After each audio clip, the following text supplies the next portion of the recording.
Now, I'm not sponsored by any of these apps, but this is how I find amazing camp spots like this one right here. And these are going to be some really useful tips, whether you're looking for remote spots like this or easy spots. I'm going to tell you all the different ways that I have found to be useful for finding amazing camps. All right, guys, let's cut to the chase. When I go into camp mode while doing trails, I have Trails Offroad and GAIA running, just like what I'm showing you right now. And the reason this works so well, Trails Offroad has specific information about camping on every trail that they have documented.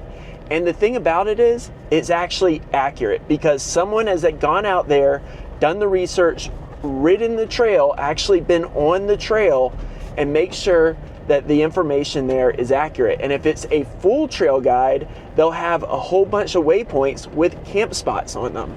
Now, if it's a scouting guide, which is really my favorite trails to find camp spots off of, they'll just tell you if camping is allowed, what type of camping spots they are. They might tell you where they're at, if they're early in the trail or late in the trail, but you'll have to go find those yourself, but you'll know, hey, you can camp there. Now, the reason I use GAIA is awesome too, because not every trail is documented in Trails Offroad, FunTreks, OnX.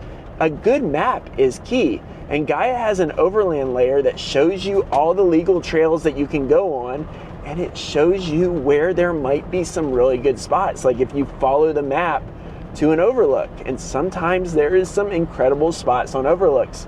So that's why I like to have GAIA when I want to do a little bit more searching. But we'll go into the other apps because some of the other apps do have purpose, but let's go get somewhere else and we'll talk about that. Now, this spot is pretty gorgeous, but this is what I call an iOverlander type spot, and we can throw boondocking, the Dyrt into this one. The thing about it is we are not far from civilization right now. There's a highway right here, and that's what I feel that these apps provide. These apps provide spots that are close to civilization, easy to get to. You're gonna have other campers around you because these are more popular with vans and car campers and stuff like that. And they're good spots. Like, this is gorgeous. You're just gonna have to deal with people on the highway overnight. Not trying to knock iOverlander, because I do think it has its purposes. We want to go film some trails out in California in the future, like the Rubicon Trail with a stock Rubicon. That would be a lot of fun. But we're gonna use iOverlander in the trip there to find camping along the way, because I don't think we're gonna make that in a 1 day's drive. Maybe we will. But that's where I would use iOverlander. I also use iOverlander for winter camping. I think iOverlander is great for winter camping because the spots are easy to get to. Well, we need to revisit this video right here, the camping invasion, because I finally figured out what happened there. Now, I was using GAIA and Trails Offroad to find that camp spot, which I thought was pretty awesome. I thought I was pretty remote, but I also just referenced it while doing research for this video with iOverlander, and I found out those spots were on iOverlander. So iOverlander does do some true dispersed camping, but it's usually off of easy to reach trails, easy trails. So that's where you probably should reference iOverlander on a holiday weekend when you're off of some easy trails, just to make sure those spots aren't in the app. So let's talk about the dispersed camping layer. What is it? Well, it's a map layer from the Forest Service that shows dispersed camping. Any app, any map software can get that layer and put it on their maps. So what's bad about it? It's pretty good. You get Forest Service dispersed camping information. That's good. But the problems are you're missing BLM camping, you're missing county and state camping, you're missing also stuff that's inaccurate on Forest Service. So let's talk about specific examples of that to make this make sense. But I've been talking for a little bit. Let's move on to somewhere else. All right, let's start with Dome Plateau, which has been our first overland guide. If you look at the OnX map, they're not showing any camping on it, but trust me, there is camping on it. How I found the camp spots that I used in that Overland guide is Trails Offroad. Trails Offroad did the research and made sure that they knew these are BLM camp spots, and they made sure that I was camping appropriately. That's the thing they do in their maps. But let's do another example where you'll be missing out. The Alpine Loop, which is a video that's being edited by us right now. Drew is working on our Alpine Loop Overland guide. It's going to be great.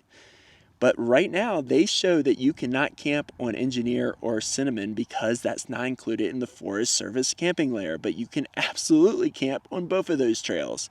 So this isn't that big of a deal. You're just missing out. Well guys, I'm coming to you from editing this video, and I have more OnX segments, but I think you guys get it. I don't like OnX because of the inaccuracy, and I definitely don't like false advertising, but I know I am a broken record about this subject. So let's move on to something a bit more positive. Let's move on to a company I actually respect, and that's Titus Adventures. They rent out fully kitted out overland vehicles that you can take off-road to go find these campsites. And it's a family-owned business. They're super cool. They've not paid me. They have not asked me to do this. And that's why I'm doing this. They are just a great company. They've offered a discount to the community of this channel. If you use the term mall crawlers, they will give you a discount on one of their overland rentals. Super great company. But now let's see if I can move or put 4 minutes of material into 1 minute. Now this video is getting long, so we're going to do a quick lightning round, starting off with FunTreks Books. You guys know I love FunTreks Books. On their maps, they do have campsites on there. If you like physical books, I definitely recommend FunTreks Books for getting some campsites. Now, next off is Facebook groups like Overlanding USA, Dispersed Camping. You can get inspiration from those groups, but you're most likely not going to get GPS coordinates of campsites. But I do think those groups are great for finding inspiration on where you may want to camp. And finally, your buddies. If you have buddies that are off-roaders, overlanders, campers, they may tell you about some pretty awesome sites. Now, one thing I do recommend, if you get a campsite from a friend, don't go blabbing that on social media. I promise I won't be doing that, but campsites that I personally find, you'll have those in our Overland guides. This is actually my absolute best tip for finding campsites using Trails Offroad. Now, Trails Offroad has this list feature, and we're filming an Overland guide in February near Moab. There's so many trails in the area, and I wanted to really isolate the trails that I want to cover in that Overland guide. So I made a list of those trails. And while you're doing the trails, you can do that. But how does that help you with camping? Well, you can make another list of the trails that you want to camp at or potentially want to camp at.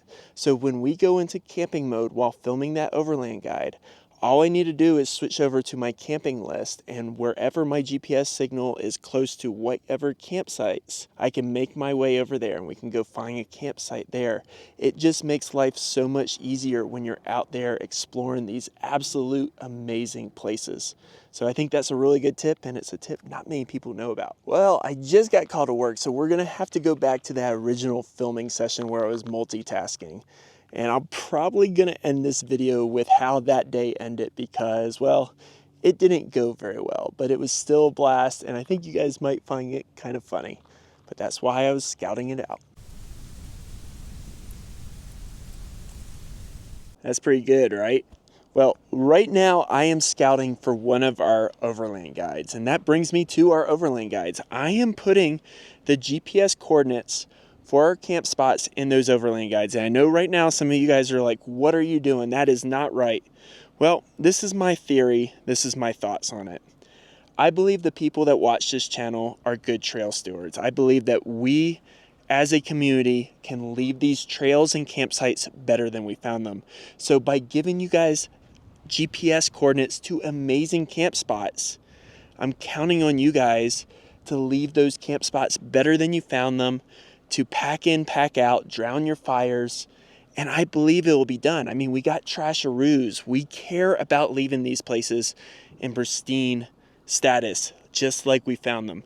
So I am gonna work to continue to find amazing camp spots. That's what I'm doing right now. I wanna find some amazing camp spots for this future overland guide.